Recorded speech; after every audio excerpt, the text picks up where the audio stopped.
Salut, salut!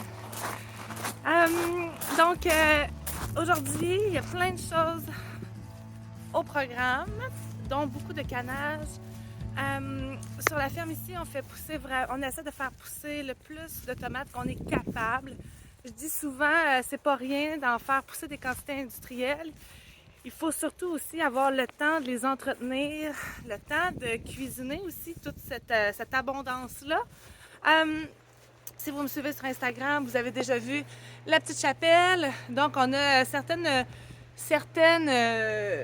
sortes de tomates à l'intérieur. On a essayé des nouveautés aussi cette année.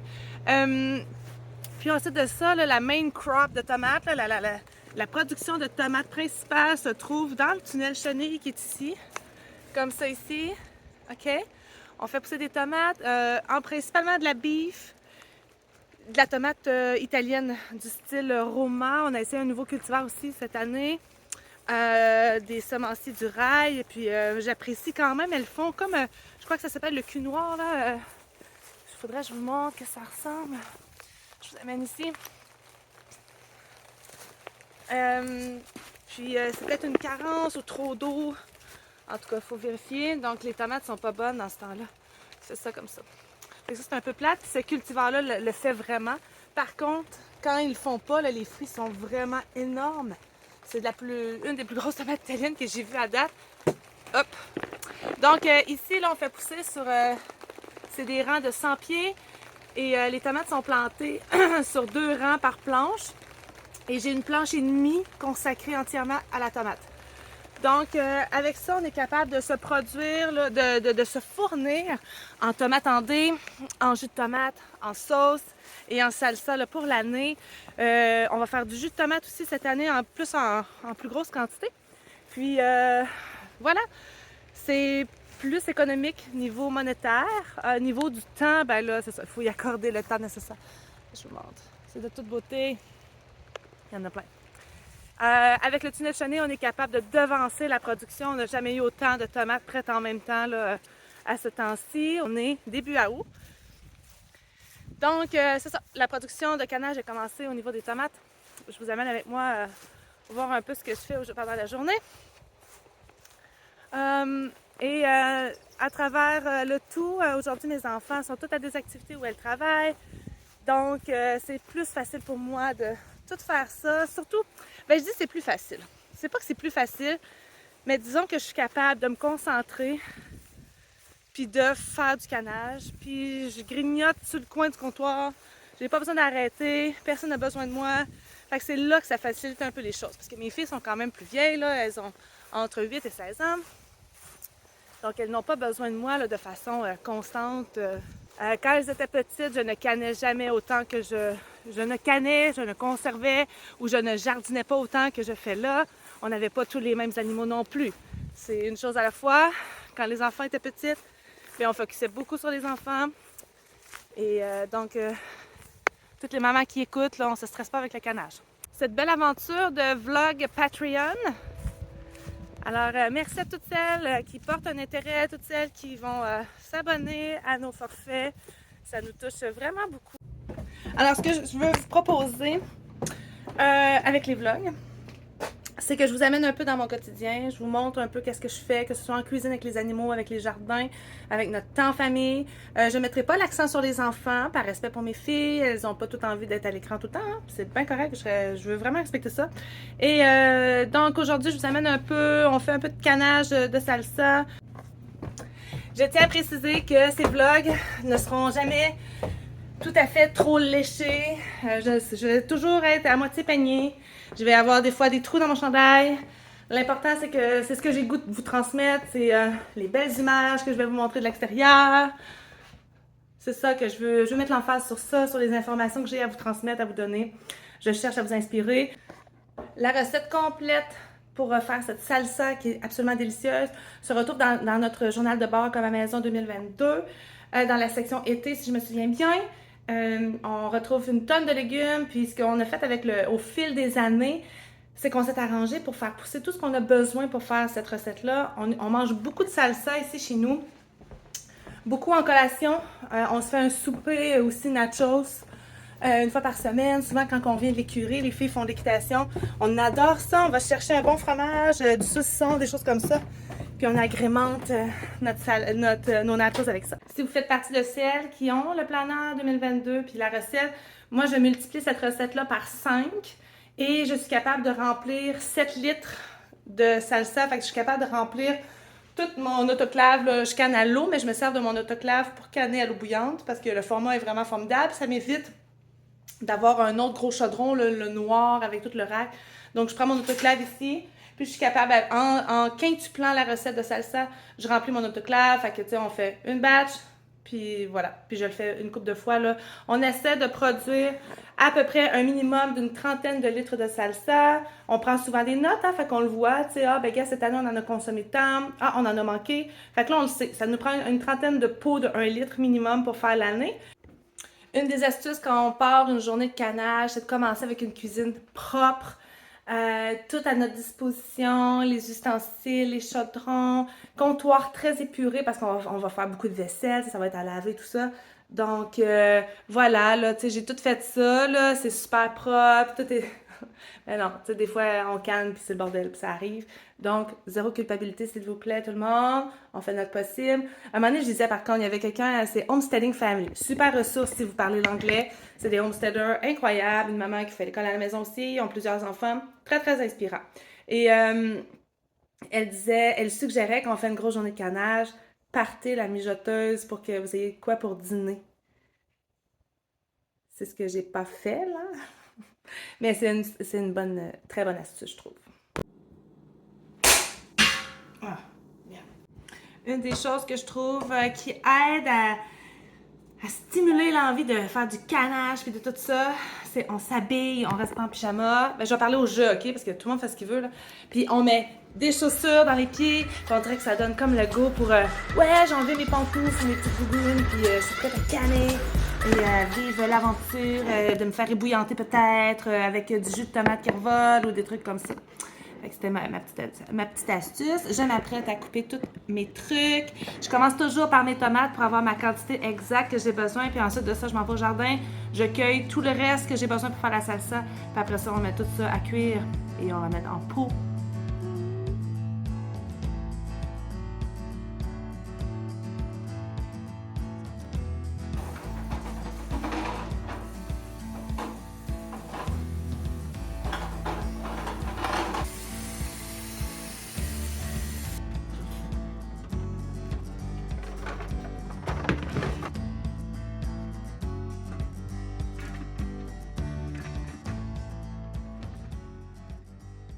Je m'en viens aussi, il y avait du lavage qui avait été parti. Fait que juste avant de commencer à canner, on s'arrange pour que le lavage soit fait. Ici, tout le monde fait son propre lavage. Moi, je m'occupe du linge de Dominique et moi. Puis, tout ce qui est serviettes, stock de salle de bain, des barbouillettes, etc. Ça, c'est mes tâches. Sinon, les enfants ont chacune leur panier dans leur chambre.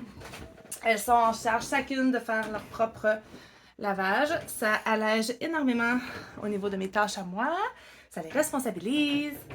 Et c'est une des meilleures décisions qu'on a prises. Ça fait vraiment plusieurs années que c'est comme ça. C'est vraiment génial. Il n'y a plus de soirée à plier du linge, serrer du linge. Il n'y a plus de salle de lavage qui déborde à l'infini de l'infini. Tout le monde se gère. Puis c'est absolument formidable de cette façon-là. J'adore préserver les aliments. Aujourd'hui, c'est une journée un peu quasiment automnale. Il fait à peu près 14-15 dehors. Température vraiment, c'est sharp au bout là, pour faire du canage à l'intérieur. Je vais essayer de rentabiliser ma journée le plus possible. Comme les filles sont pas là aujourd'hui. Mon amoureux travaille. Et je vais essayer de faire ça le plus longtemps possible pour que ça avance. Puis les journées qui fait super beau dehors. Je trouve ça tout le temps plate de passer mes journées en dedans dans ce temps-là. Donc, je vais me garder les journées ensoleillées pour travailler au jardin. Puis les petites journées grisounettes comme ça, on les passe en dedans. Je me mets une petite vidéo YouTube, je réponds à mes messages, puis je fais mon canage comme une bête. Donc, mes couteaux sont bien affûtés, je suis bien installée ma planche, mes légumes sont lavés, les pots sont en train de stériliser, mon chaudron est prêt.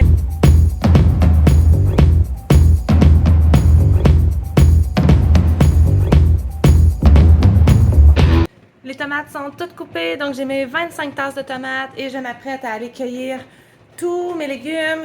J'en avais déjà quelques-uns ici, là, mais ça va me prendre des oignons, des poivrons, des jalapenos. J'ajoute de la coriandre, du basilic. J'en ai frais, fait que ça va être frais. Sinon, ça peut être moulu ou peu importe. J'ajoute du cumin, du sel, du miel, du vinaigre, de cidre de pomme. Et ça fait une recette absolument incroyable. Miam, miam, miam, miam, miam.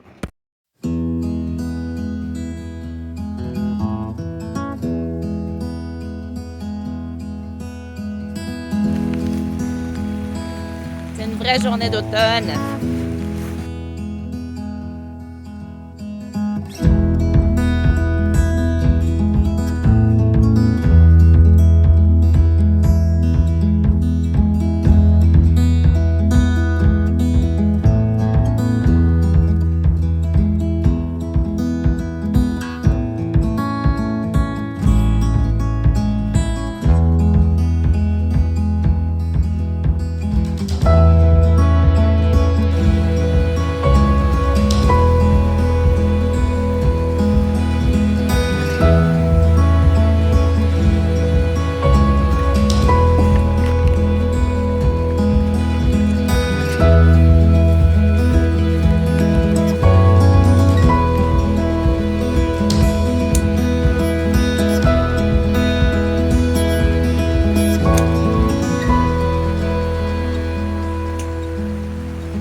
Alors, étant donné que j'ai la station de lavage à l'extérieur, j'en profite. Je suis allée cueillir tous mes oignons. Puis vu que je vais faire 2 batchs de salsa, j'ai besoin d'une vingtaine d'oignons. Je mets 10 oignons par recette.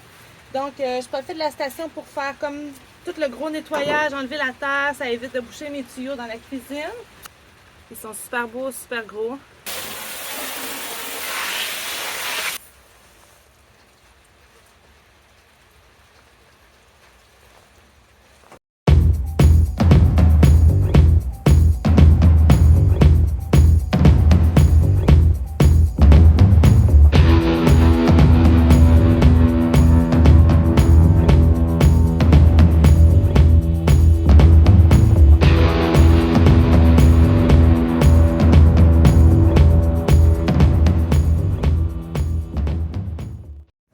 Puis à chaque fois que je fais des recettes ou des trucs comme ça, il y a à peu près 1 million d'allers-retours qui doivent se faire au sous-sol.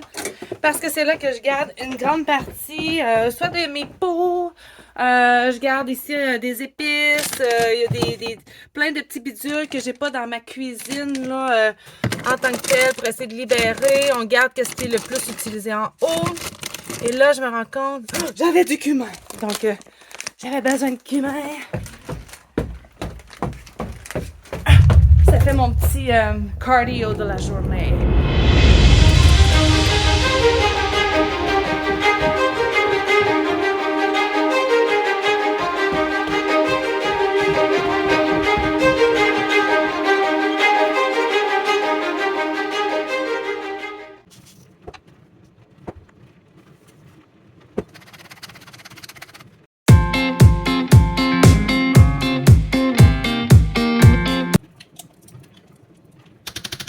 Je suis rendue à l'étape où est-ce qu'il faut mélanger toute cette beauté.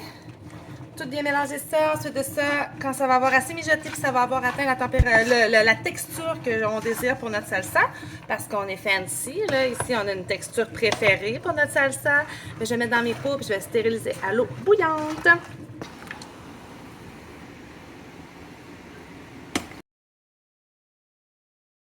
Ok, il est rendu 3h moins 20. La première batch de salsa de la journée est ici. Et c'est en train là, de stériliser à l'eau bouillante, à peu près 15 minutes. Puis là, je suis en train de partir une deuxième batch, parce que mon objectif, c'est vraiment faire 2 batches de salsa de la journée. Mais tu sais, ça englobe tellement de coupage de tomates. Je suis rendue à 50 tasses de tomates de coupées, 20 oignons, 20 poivrons, une quarantaine de gousses d'ail. Tu sais, c'est très long. Mais on y arrive, puis à la fin de la journée, je vais avoir un beau 14 litres de salsa. Fait qu'après ça, dans ma chambre froide, là, je vais être rendue je vais peut-être en refaire une autre batch pour être sûre, pour en avoir pour toute l'année. Puis après ça, ça va être fini. Puis on va tomber sur la sauce, les jus, puis la sauce et les tomates en vie. Fait que c'est là que j'en suis aujourd'hui. Je commence à sentir un petit peu de fatigue. J'ai les jambes un peu en compote. Mais je t'avais de me chercher un tapis anti-fatigue. Mais j'ai peur qu'il y ait trop d'entretien puis de nettoyage, puis que ça finisse, que ça reste là, puis c'est plein de bouffe, puis tout ça. Mais je pense que ça va être vraiment pratique là, pour toutes les longues heures, les longues journées que je passe dans la cuisine. Ça va être dans mes achats éventuellement.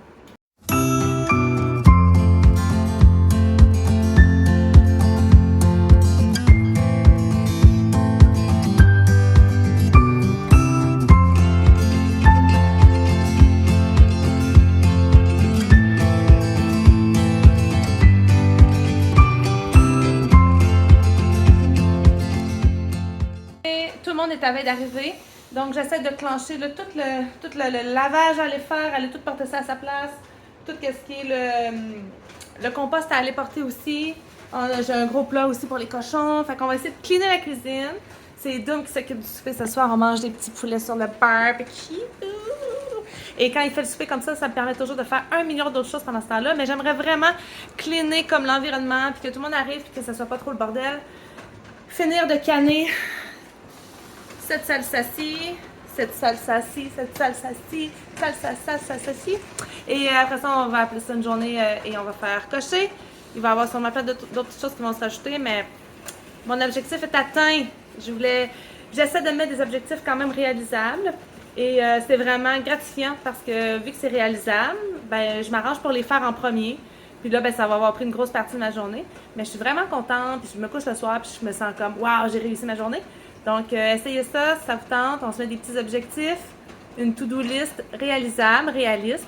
Puis on y va avec comment on file dans le moment. Si on est trop fatigué, ben, on enlève des choses, puis on les reporte au lendemain. On a toute la vie pour tout faire. Alors, merci beaucoup. J'espère que ça vous a plu. Puis, on se revoit bientôt. Bye!